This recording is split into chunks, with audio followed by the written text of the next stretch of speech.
So for me personally, I've definitely had to come to a place where I'm like, you know what, I'm Ugandan, but I don't think like you people. I don't move like you people. And it's okay. Goals start with dreams, big or small. That cherished aspiration, ambition, or ideal. We all have them. The strong desire to know what more we can become in one lifetime is what pushes us to start, to grow, to reinvent ourselves. And while at it, there's mental, emotional, physical, and spiritual wins, sometimes losses, that challenge our journeys to being what we dream of. Wazo Dazo presents Being.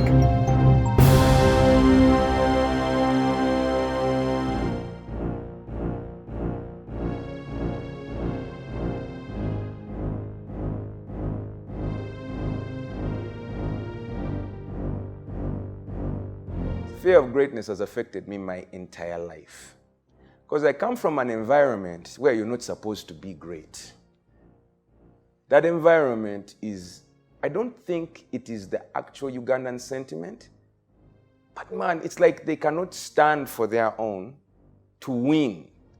You know, the thing about greatness is you have to first see it in someone else and appreciate it for you to have it as yourself. I've never seen a conversation. I've seen random things where someone will say so-and-so, this Ugandan footballer is better than, and they give the name of those big guys. You'll never find a Ugandan siding with the Ugandan.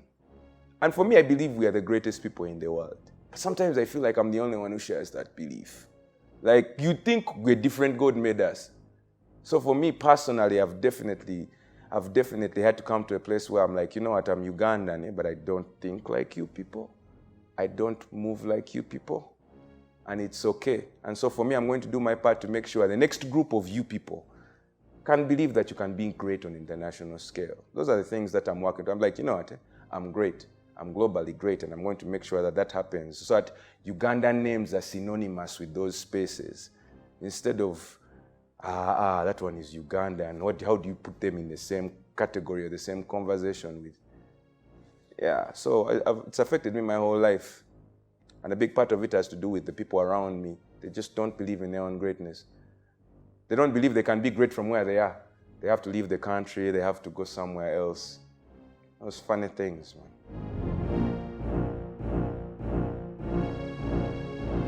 My strategy for learning is simple. Look at whoever is new now. Like in my space, music. And I don't know if this is the same everywhere else, but at least that space changes so quickly, so fast. And people who have been, say if I've had a great time, if I've had a time where I've been looked at as great for one thing, those things can become completely irrelevant. And for me, in my head, I can be like, no, there's relevance in that. Like, I learned that the hard way. I honed my skill doing the deepest, hardest, metaphorical, lyrical. Like, you can't touch me in that stuff. Because for me, when I was coming up, you wanted to be Nas, you wanted to be Jay-Z, you wanted to be Biggie, you wanted to be Pac. Those guys who are deep. People dance to that stuff, right? I had to learn that, I'm going to have to find a way to still be excellent and musical and bring about my message either in another way or in a much simpler way. Because right now, people don't want to hear music. They want to see it and they want to feel it. Like what they hear will come after that. It's almost like if I want to package a deep message, I have to first unpack it, and then I have to make it look good, and I have to make it feel a certain way. I did a whole song called I Just Listened to It for the Beat, because without knowing it, unconsciously, I was noticing that people were not really listening to what guys were saying anymore. I'm like, okay, I'm going to come back. But none of the stuff I used to do that worked is working anymore. None of the promoters that I used to go through have the same effect they did. A lot of the DJs are not the same anymore. A lot of the stations that were big, they are new stations now, they are new personalities, they are new systems. And in surveying all that, I also had to look at the type of music. I'm like, okay, am I going to come back on that rapping stuff? Who's going to listen to it? You know? And yet I still want to be able to put out good, excellent content. Content that has mass market, not just here in Uganda, but across the world. So where is the balance? So for me, personally, how I've gotten to where I've gotten, I had to unlearn everything I knew and learn again. And I was in a position where it was possible for me to do that because I stopped. So it looked like a curse, but it was a gift that I got stoned and put into the ground and stomped and made that. Because I got to unlearn. I had to learn again.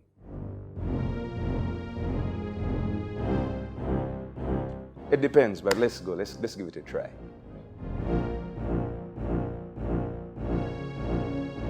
One is alive. My mom is alive. My dad passed away. My mom is alive, and I'm friends with her. It's quite the relationship because in finding my footing, there are many things that are different or that I'm changing, and I have to also communicate that with my friends, including my mom. But we're friends, even if we don't agree on everything. What do I think she did for that to happen? She treated me as an adult when I became an adult. She's loved by most of the family for that. She's their favorite because she has a way of making people feel valuable, As soon as you can comprehend beyond, that of a child, she treats you like a friend. A lot of her friends are very, very much younger than her. I would share a family joke, just with my family, the way my family functions. Respectfully, I will just leave those jokes alone. Yeah, I love you guys, all of you. I love all of them. If my kids looked at Kwetega and Pateyani, what I want them to think, first as a father, is respect yourself. I'm very particular about how we deal with women in the videos, and my kids are girls. So I want them to understand that you shouldn't just go with the trends just because they are the trends, I like to think that they'd see a difference in how I do what I do. I also want them to, because the music that I did, I also did coming towards a youthful standpoint. Like I was looking towards where everything is now. So I also like to believe that they have an input themselves and they understand what they're seeing. And if they don't, I'd like to hope that they'd come to me and we can have a conversation about that. But I intend to make music that uplifts people and not make them question their own self-respect and integrity. And as an artist, I want them to see excellence. So for me, I want them to see that faith does not mean settle. I don't know where the resources have come from for any of that stuff, but I've also found myself having to sacrifice for us to get a top quality product. And I want my girls to know that if you're a child of God, it should be shown in your excellence and in how you take the things you've been given.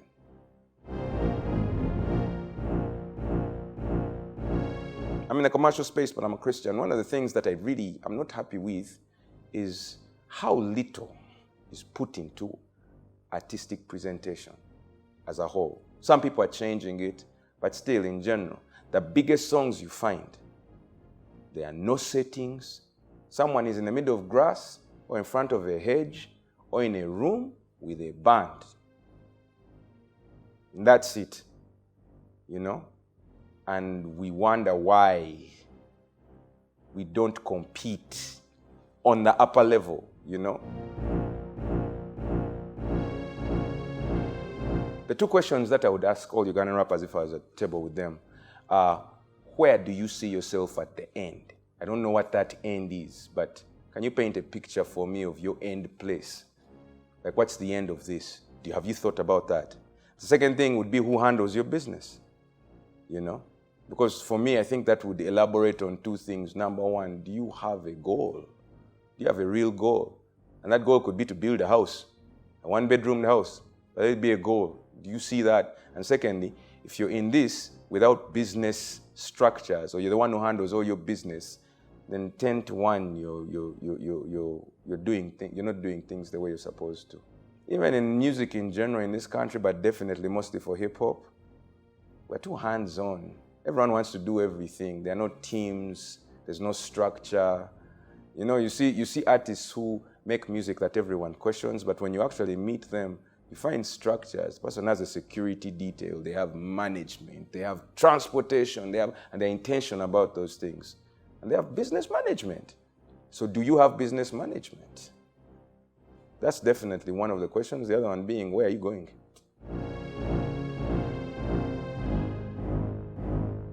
The hero of my story wants artists, musicians, to be as enviable as the most successful careers, other careers, whether it's law, the medical profession, business. And I want all those careers to be admirable and to be looked at as careers that can provide, starting with Uganda, starting with where I am. Because I've seen that. I've been outside of Uganda, in Africa, and I've been outside of Africa. And man, guys go into studio and do this thing for 30 minutes and they build estates, they have resources that would blow you away. Like, why can't we? I want that for us. That the hero of my story has to see that change in the entire industry. That's what the hero of my story wants. For reasons I won't get into, I can't be specific about exactly what I'm doing, but I will say what I'm doing is geared towards making sure that artists are respected and not despised. Most artists, even when someone says they like you, people despise them. They despise you, especially in the church. Because you have no money, you have no authority, you don't have the right to say anything. And the ones who might have money might mostly be females, but that's because someone is putting it in. As a male artist in an industry, and I'm not saying female artists don't put in their work and don't get theirs, but that's what I'm going to address because I'm a male. You have to be making money, or what you're doing is a hobby, you know? So for me, I want to put things in place. For those who are serious, by the way, it could be 2, 3, 4 out of 500. It just needs to be people who are serious. We come together and create a situation that will allow those who come after us to actually be respected for what they do. Man, I still have family members who tell me, you know, you just give up those things. Go sell shirts. Go do what? Go get land. Go farm. Go what? Those conversations, I'm doing my part to make sure they end in my generation. The people who point out your mistakes, if their rap sheet ever dropped, and for some of them, you even know them personally, and be like, what's that one points? Like, really? Because, man, there's positives and negatives in every human being. You get what you focus on. Wazo Dazo presents